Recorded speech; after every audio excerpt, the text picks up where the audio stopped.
सबसे महंगा परिवहन जो है एयर वाइपर, लेकिन सबसे फास्ट हाँ एयर हवाई यात्रा, सबसे सेफ हवाई परिवहन।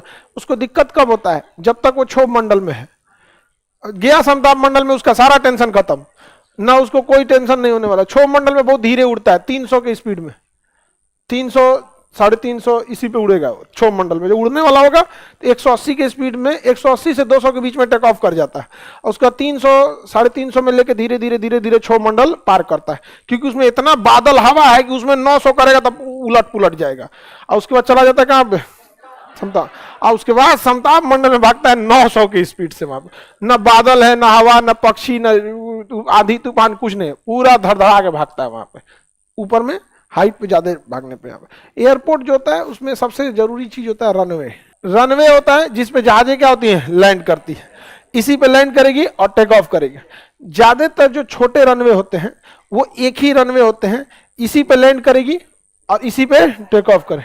लेकिन जो बड़े शहर होते हैं उसका रनवे जो होता है लैंडिंग के लिए अलग होता है, टेक ऑफ के लिए अलग होता है। लैंडिंग अलग और टेक ऑफ अलग कर देते हैं, तो क्योंकि उनपे हैवी ट्रैफिक होता है।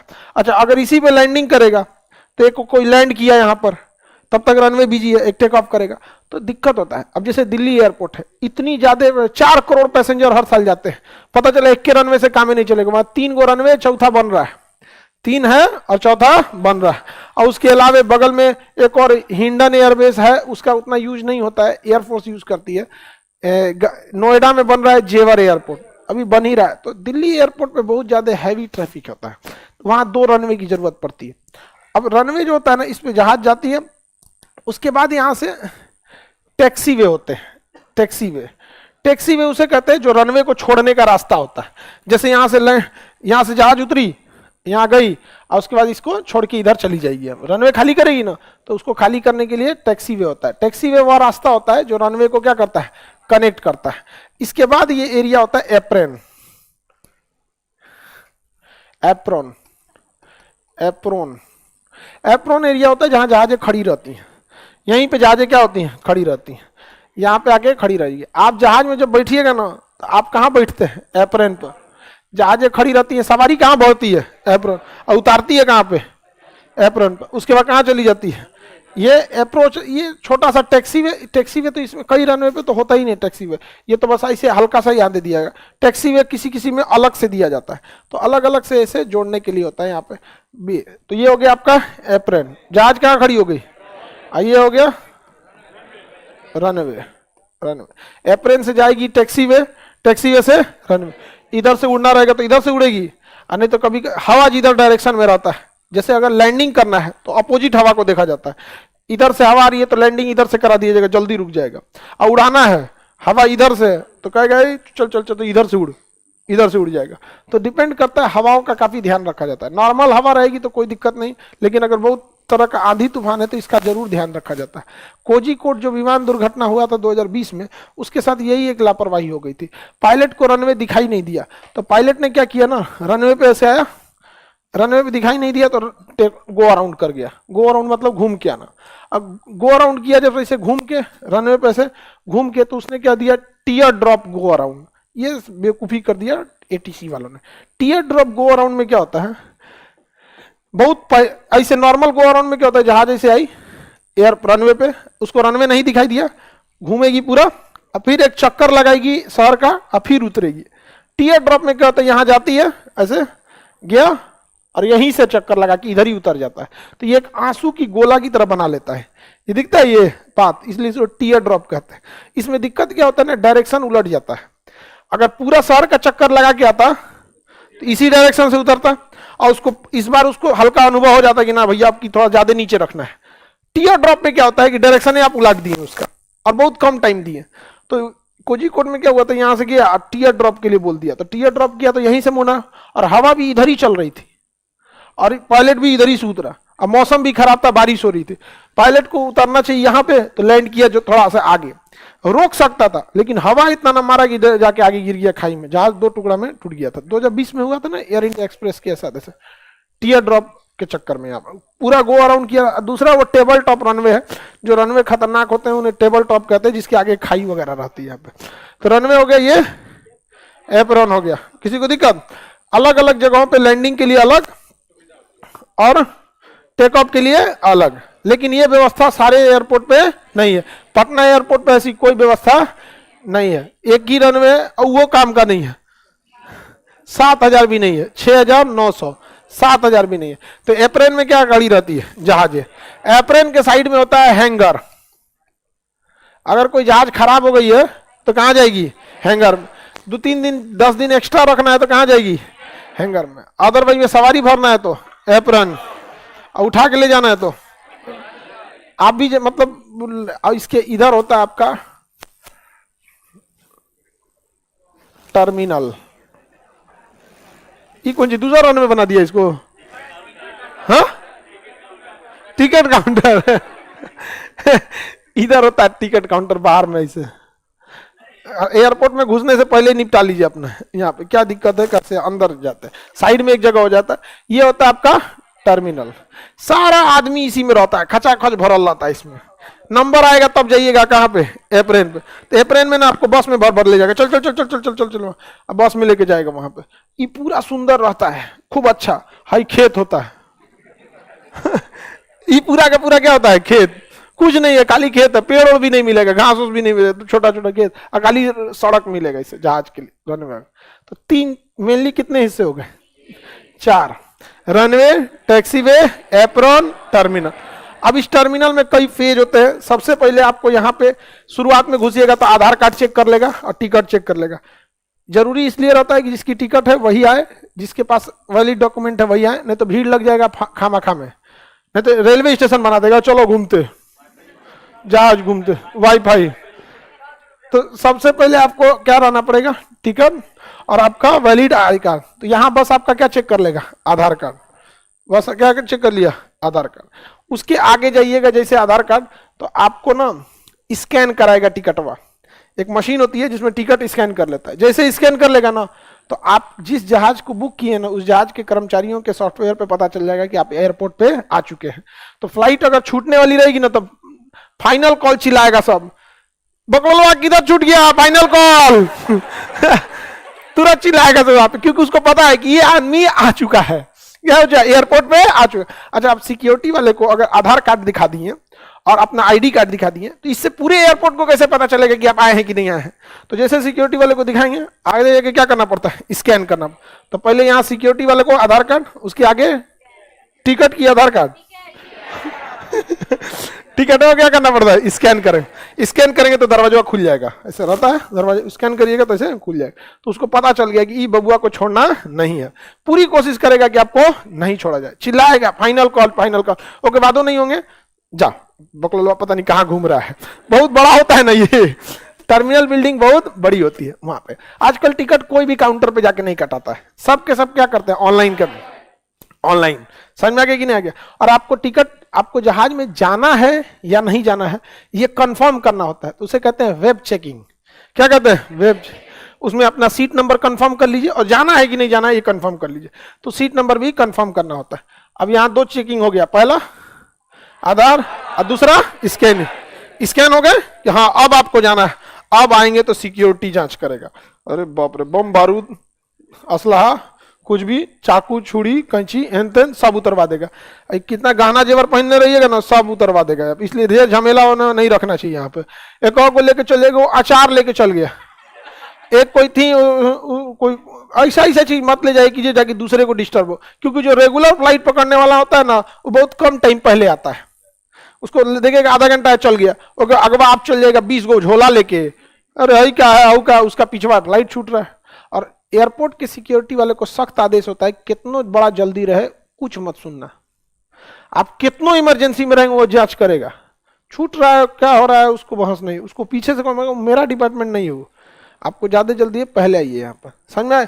हालांकि कुछ वो लोग भी इंसान है, रोबोट नहीं है कि जो कह दीजिएगा वही करेगा, थोड़ा सा निपटा देता है। और एयरपोर्ट के लोग थोड़ा सा बेबी रहते हैं ज्यादातर, मतलब सब इन द सेंस क्या है कि उनको पता होता है कि इमरजेंसी में ही लोग इसका यूज करता है। इंडिया में शौकिया तो कोई इसको यूज नहीं करता है।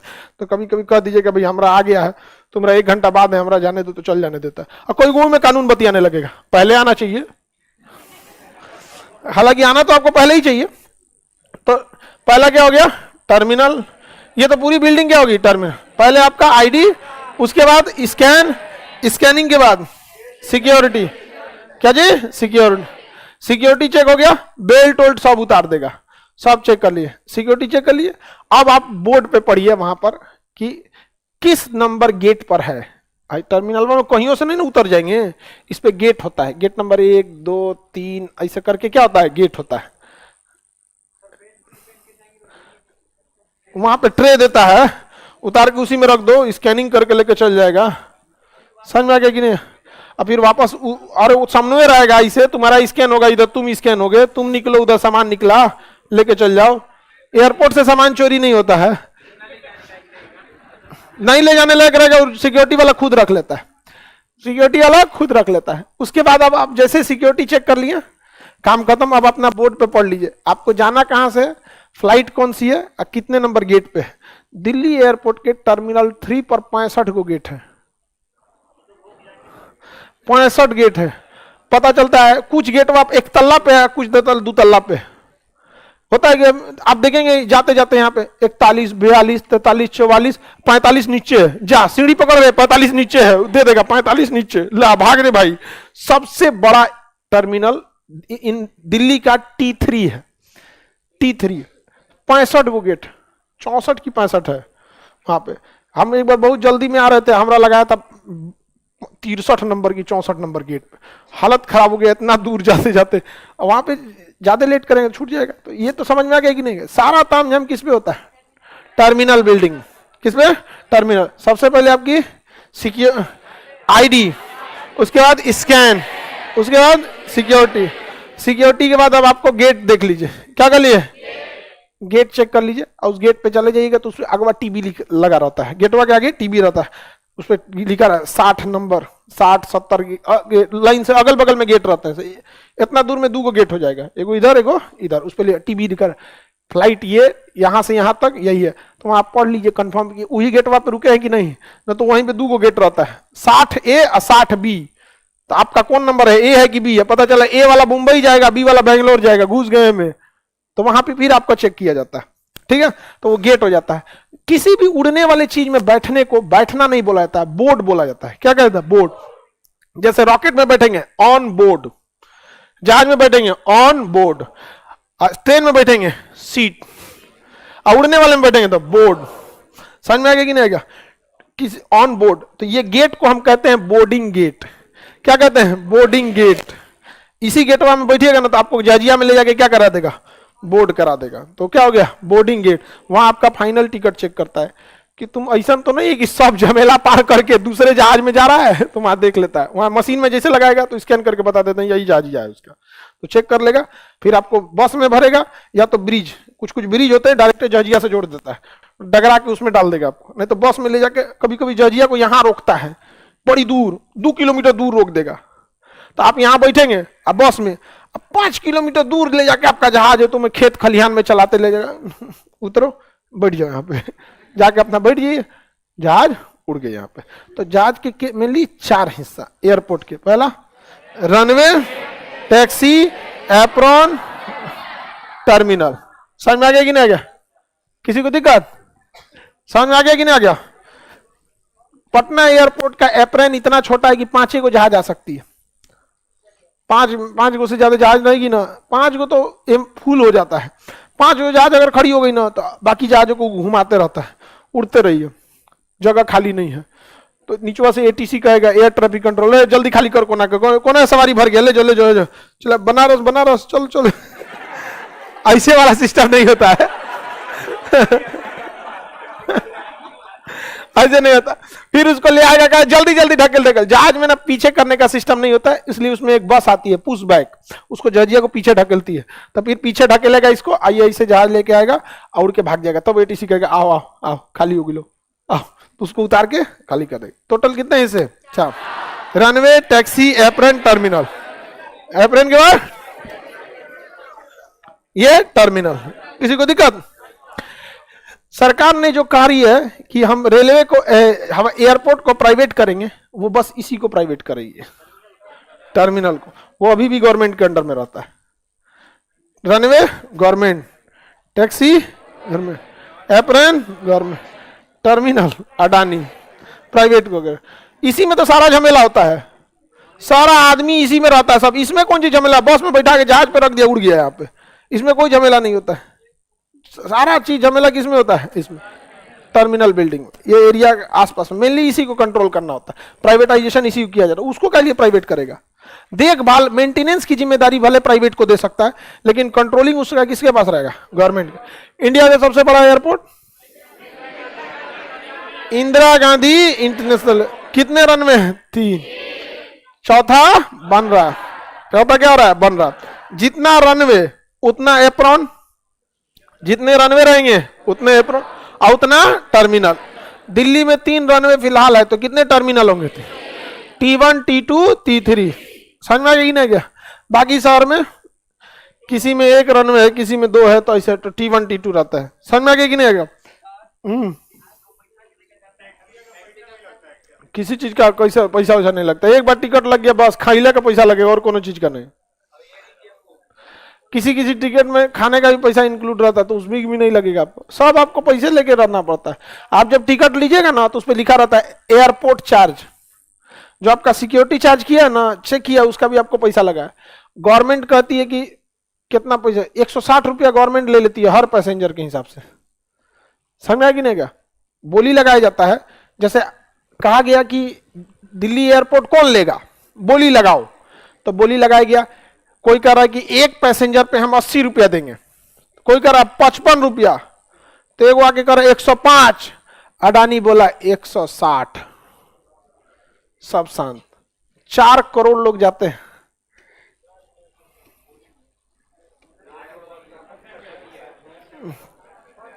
सात को जीरो होता है ना 1 करोड़ में, 3 3 6 1 2 3 4 5 6 7 हो गया 4 करोड़।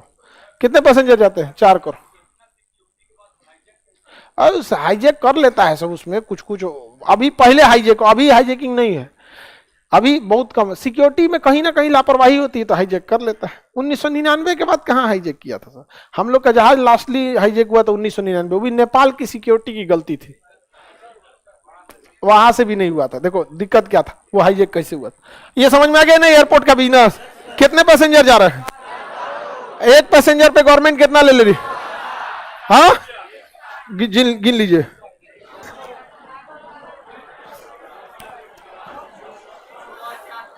सोलह चौक को 7 को जीरो पहले से 8 को,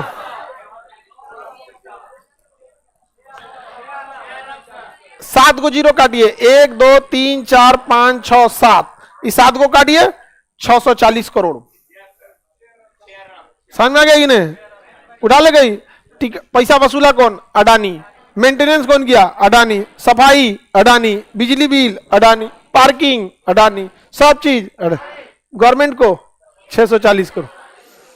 समझ में आ गया। मुंबई एयरपोर्ट है अभी अडानी, लगभग अभी एयरपोर्ट के फील्ड में सबसे आगे कौन, अडानी एयरपोर्ट। ठीक है, उसमें रेस्टोरेंट खोल देगा अडानी, पार्किंग में जहाज लेके घुसिएगा गाड़ी 200 रुपया। समझ में, उसको सरकार को इस सब से कोई मतलब नहीं। सरकार को मतलब है जितने लोगों का टिकट कटा, हर टिकट पे 160 रुपया उसको चाहिए। कोई किसी किसी पे 160 है, कहीं 150 है, कहीं 140 है। पटना एयरपोर्ट है, इस पे कम है, यहाँ पे सुविधा भी तो कम है। यहाँ आगे बढ़, नहीं पटना एयरपोर्ट छोटा भी तो है, यहाँ पे सबसे टेंशन। हाँ नहीं, बोली लगती है तो उसमें फिक्स होता है 20 साल के लिए है कि 30 साल के लिए कि 50 साल के लिए। समझ में आ गया। पहले एग्रीमेंट रहता है कि कितने साल के लिए बोली लग रही है, कम से कम 25 साल के लिए लगाता है, क्योंकि एयरपोर्ट बहुत खर्चीला चीज है। जो हमारा विमान हाईजेक हुआ था, इसमें फायदा तो गवर्नमेंट का है। हाँ भी गवर्नमेंट को फायदा है, हम कहाँ कह रहे हैं कि गवर्नमेंट को फायदा नहीं है।